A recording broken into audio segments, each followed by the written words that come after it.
दोस्तों, आप सभी का स्वागत है हमारे यूट्यूब चैनल में।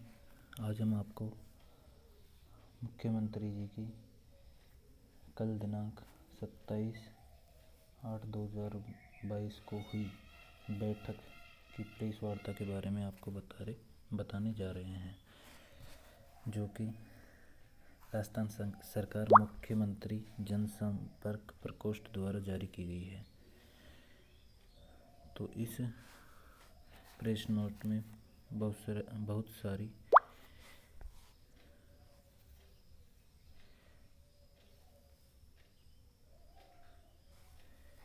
बातों पर चर्चा की गई। चलिए हम इसको विस्तार से पढ़ते हैं। राज्य मंत्रिमंडल की बैठक।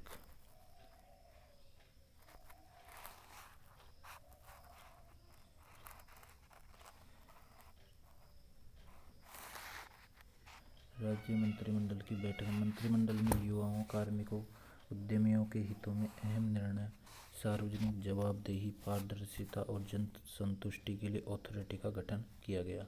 जयपुर में 27 अगस्त मुख्यमंत्री श्री अशोक गहलोत की अध्यक्षता में शनिवार को मुख्यमंत्री निवास पर राज्य मंत्रिमंडल की बैठक आयोजित हुई। बैठक में प्रदेश के युवाओं के हितों में अनेक अहम फैसले लिए गए।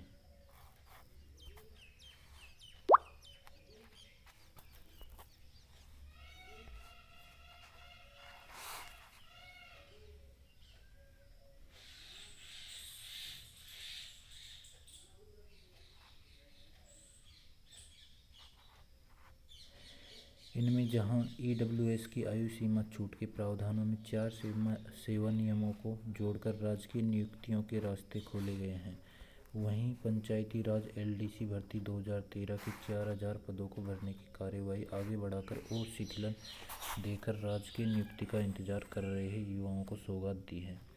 मंत्रिमंडल ने Rajasthan social and performance audit authority के गठन, शहीद रक्षा कर्मियों के आश्रितों के नवीन नियुक्ति नियम जारी करने, राजस्थान हस्तशिल्प नीति 2022 जारी करने, पैलेस ऑन व्हील ट्रेन को ऑपरेशन एंड मेंटेनेंस मॉडल के अंतर्गत संचालित करने, Rajasthan institute of advance learning को कंपनी अधिनियम में स्थापित करने, भरतपुर मेडिकल कॉलेज का नामकरण स्वर्गीय श्री जगन्नाथ पहाड़िया के नाम पर करने तथा विभिन्न सेवा नियमों में संशोधित सहित कई अहम निर्णय लिए गए हैं।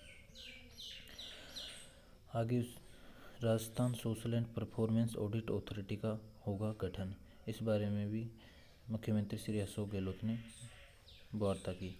मंत्रिमंडल ने Rajasthan social and performance audit authority का गठन करने के प्रस्ताव को मंजूरी दी है।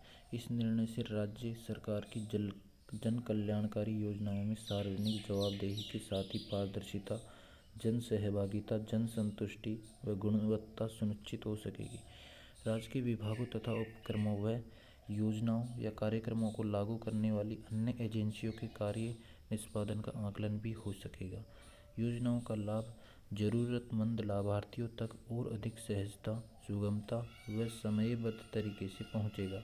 अथॉरिटी में चिकित्सक, इंजीनियर, आर्किटेक्ट, सांख्यिकीविद, अर्थशास्त्री, प्रोफेसर, सूचना तकनीक विशेषज्ञ, कर विशेषज्ञ, पीएमएफ विशेषज्ञ व अन्य विभिन्न डोमेन के विशेषज्ञों को आवश्यकतानुसार रखा जाएगा। अगली नीति के बारे में बात की गई, वो है राजस्थान हस्तशिल्प नीति 2022 जारी की गई। राजस्थान हस्तशिल्प नीति 2022 जारी की गई। जारी परंपरागत हस्तशिल्प को मिलेगा बढ़ावा, इसके अंतर्गत है। तो मंत्रिमंडल ने राजस्थान हस्तशिल्प नीति 2022 का अनुमोदन कर दिया है। इससे हस्तशिल्पों के उत्थान में कार्य किए जाएंगे, उन्हें सशक्त बनाते हुए राज्य के विकास में भागीदारी सुनिश्चित की जाएगी। राज्य में रोजगार के नए अवसर बढ़ेंगे, विलुप्त होती हस्तकलाओं को पुनर्जीवित किया जाएगा। प्रत्येक वर्ष दिसंबर में राष्ट्रीय स्तर के हस्तशिल्प सप्ताह का आयोजन होगा। प्रत्येक वर्ष दिसंबर में राष्ट्रीय स्तर का हस्तशिल्प सप्ताह का आयोजन होगा, जिसमें हस्तशिल्पियों को पुरस्कृत भी किया जाएगा। हस्तशिल्प की ब्रांड बिल्डिंग, ई मार्केटिंग के लिए सहायता, सामाजिक सुरक्षा, ऋण की सुविधा, छात्रवृत्ति, मेलों में हिस्सा लेने पर सहायता, क्राफ्ट विलेज में आधारभूत सुविधाओं का विस्तार, handicraft park, museum, design centre, विक्रय केंद्र में लिए सहायता, डिजाइन बैंक स्थापना जैसे कई महत्वपूर्ण कार्य होंगे। इससे राज्य स्तरीय मॉनिटरिंग कमेटी के अध्यक्ष उद्योग एवं वाणिज्य मंत्री राजस्थान होंगे। शहीद के आश्रितों को अनुकंपा नियुक्ति में राहत। नवासा या नवासी भाई बहन उनके पुत्र व पुत्री भी आश्रित श्रेणी में शामिल किए जाएंगे। शहीदों के आश्रितों को अनुकंपा नियुक्ति में राहत दी गई। इसमें उनके जो सगे संबंधी जैसे नवासा नवासी भाई बहन उनके पुत्र व पुत्री भी आश्रित श्रेणी में शामिल किए जाएंगे। तो इस क्रम में मैं आपको बता रहा था कि मंत्रिमंडल ने राजस्थान शहीद रक्षा कार्मिकों के आश्रितों की नियुक्ति नियमों में अहम संशोधन कर राहत प्रदान की है।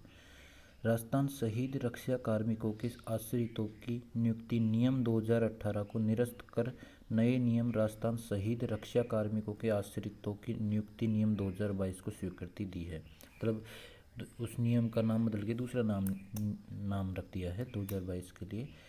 अभी तक 15 अगस्त 1947 से 31 दिसंबर 1970 की अवधि के शहीदों के एक आश्रितों को राजकीय सेवा में नियोजित करने का प्रावधान है। इसे अब बढ़ाकर 31 दिसंबर 1971 की अवधि कर दी गई है। इससे 1971 के युद्ध में शहीद हुए जवानों के परिजनों को भी लाभ मिल सकेगा। वहीं अब कुटुंब के सदस्य के रूप में शहीद की पत्नी, पुत्र, दत्तक पुत्र, पुत्री, दत्तक पुत्री, पौत्र या दत्तक पौत्र, पौत्री या दत्तक पौत्री के साथ साथ नवासा या दत्तक नवासा, नवासी या दत्तक नवासी को और शहीद अविवाहित होने पर भाई या बहन, भाई का पुत्र या पुत्री, बहन का पुत्र या पुत्री को भी आश्रित श्रेणी में शामिल किया गया है। मतलब इसका दायरा बढ़ा दिया गया है अब। साथ ही अब राजस्थान मृत सरकारी कर्मचारियों के आश्रितों के अनुकंपा नियुक्ति नियम 1966 के अनुरूप ही शहीद आश्रितों को भी उक्त नियमों में अधीनस्थ सेवाओं या मंत्रालयिक सेवाओं एवं चतुर्थ श्रेणी की सेवाओं के सीधी भर्ती के पे लेवल 1 से 10 तक के पदों पर नियुक्ति मिल सकेगी। मतलब 1 से लेकर 10 तक भी नियुक्ति मिल सकती है आश्रितों को। अब पंचायती राज कनिष्ठ लिपिक सीधी भर्ती 2013 में भरे जाएंगे 4000 पद। मतलब 2013 की जो सीधी भर्ती थी उसमें 4000 पद और बढ़ाए गए हैं, उनको और भरा जाएगा। मंत्रिमंडल ने कनिष्ठ लिपिक भर्ती 2013 के क्रम में 4000 अभ्यर्थियों को नियमित नियुक्ति देने का बड़ा निर्णय लिया है। जिला परिषदों द्वारा राजस्थान पंचायती राज के प्रावधानों के अनुसार भर्ती आयोजित की गई थी। वर्ष 2017 में बंद भर्ती प्रक्रिया को अब फिर से शुरू किया जा रहा है। अब 2013 की वरीयता सूची के अनुसार प्रतीक्षा सूची जारी की जाएगी। पदों को भरने की कार्यवाही के लिए प्रक्रिया निर्धारित करने एवं वांछित शीतलन के प्रस्ताव का अनुमोदन बैठक में किया गया है। EWS को राहत से 4 सेवा नियमों में भी अधिकतम आयु में छूट दी गई है। मंत्रिमंडल ने आर्थिक रूप से कमजोर वर्ग EWS के अभ्यर्थियों को राहत प्रदान की है। आवेदन की अधिकतम आयु सीमा छूट में शेष रहे 4 सेवा नियमों को भी शामिल करने पर मोहर लगाई गई है।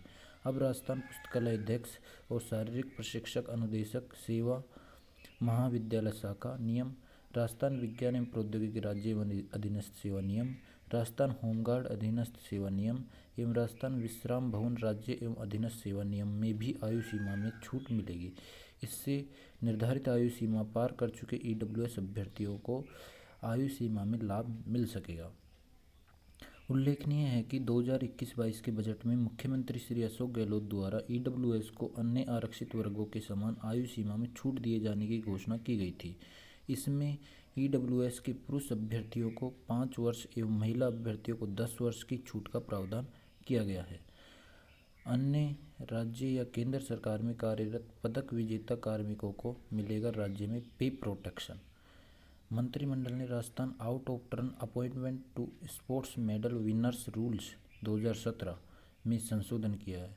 इससे राजस्थान राज्य के निवासी जो किसी अन्य राज्य अथवा केंद्र सरकार में अधिकारी या कर्मचारी उन्हें खेलों में पदक जीतने पर राज्य में पे प्रोटेक्शन मिलेगा। मतलब दूसरे राज्य या केंद्र सरकार में खेलों में पदक जीतने पर उनको अपने राज्य राजस्थान में पे प्रोटेक्शन मिल सकेगा। अगली योजना है विधानसभा सचिवालय में प्रमुख अनुसंधान एवं संदर्भ अधिकारी के पद पर पदोन्नति बाबत संशोधन किया गया है।